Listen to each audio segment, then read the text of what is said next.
Assalamualaikum warahmatullahi wabarakatuh. Selamat datang di channel aku Ajeng Septin. Pada video kali ini aku mau sharing terkait pusat UTBK dan juga cara memilih pusat UTBK. Nah, pusat UTBK itu apa sih? Oke, pusat UTBK itu merupakan tempat yang digunakan untuk mengerjakan ujian tulis berbasis komputer atau UTBK. Kalau gitu, kenapa namanya bukan pusat SBMPTN dong? Nah, bukan ya. Kalau SBMPTN itu kan nama seleksinya, sedangkan UTBK itu nama tesnya. Kalian akan mengikuti seleksi SBMPTN setelah mengikuti UTBK. Dinamakan pusat UTBK karena itu merupakan pusat yang digunakan buat tes. Jadi namanya pusat UTBK. Pusat UTBK digelar di berbagai perguruan tinggi negeri ya. Nah, tesnya atau ngerjain soalnya itu di kampus.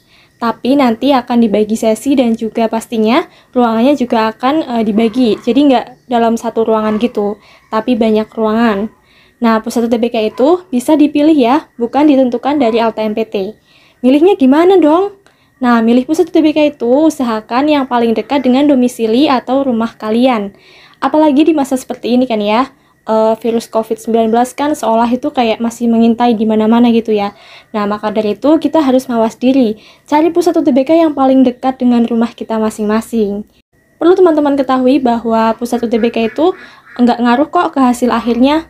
Nggak ngaruh kalau misalnya kalian tuh tes di pusat UTBK yang tercantum dalam pilihan kalian itu langsung lolos, enggak ya. Jadi tetap skor ya yang mempengaruhi siapa yang lolos UTBK dan siapa yang enggak.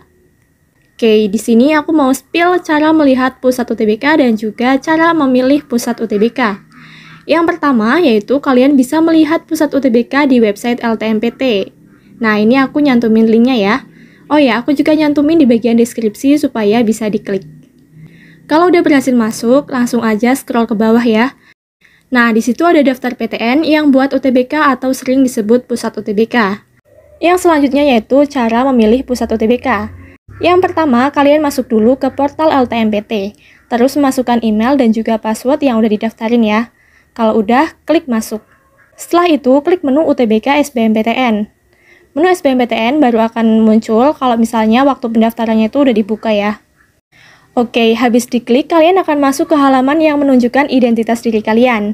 Setelah itu akan muncul tampilan halaman dengan kotak berisikan pesan bahwa kalian harus memilih pusat UTBK terdekat dengan domisili peserta saat ini atau domisili kalian saat ini. Nah, selanjutnya klik tombol ya, saya mengerti. Setelah itu ada data diri kalian yang meliputi nama kalian, tempat dan tanggal lahir, NPSN, NISN, sekolah, nomor KIP kuliah, status kebutuhan khusus, dan kelompok ujian peserta. Oke, selanjutnya scroll ke bawah, dan di situ ada halaman memilih pusat UTBK. Kalian bisa memilih pusat UTBK melalui daftar drop-down yang tersedia. Perlu diperhatikan juga ya, bahwasannya kalian harus memilih pusat UTBK yang terdekat dengan domisili kalian. Kalau udah milih, tekan tombol simpan dan lanjutkan. Nah, nanti mungkin ada yang mengalami loading-loading gitu ya, atau kayak gini. Itu ditunggu aja ya. Setelah berhasil, bisa dilanjutkan untuk melakukan pendaftaran selanjutnya, yakni mengunduh slip pembayaran dan juga melakukan pembayaran. Nah, nanti kalian akan mendapatkan keterangan pelaksanaan ujian seperti sesi, tanggal, dan juga ruang ujian secara otomatis yang tentunya di pusat UTBK yang telah dipilih pada kartu peserta UTBK SBMPTN. Nanti kartunya itu disimpan baik-baik ya, jangan sampai hilang. Karena itu akan dibutuhkan sebagai salah satu dokumen persyaratan yang tentunya akan ditanyakan oleh panitia sewaktu kalian mau UTBK besok. Oke, kira-kira itu saja yang dapat aku sampaikan pada video kali ini. Banyak kekurangan mohon maaf, apabila terdapat kesalahan mohon dikoreksi ya. Semoga bermanfaat. Sekian, wassalamualaikum warahmatullahi wabarakatuh.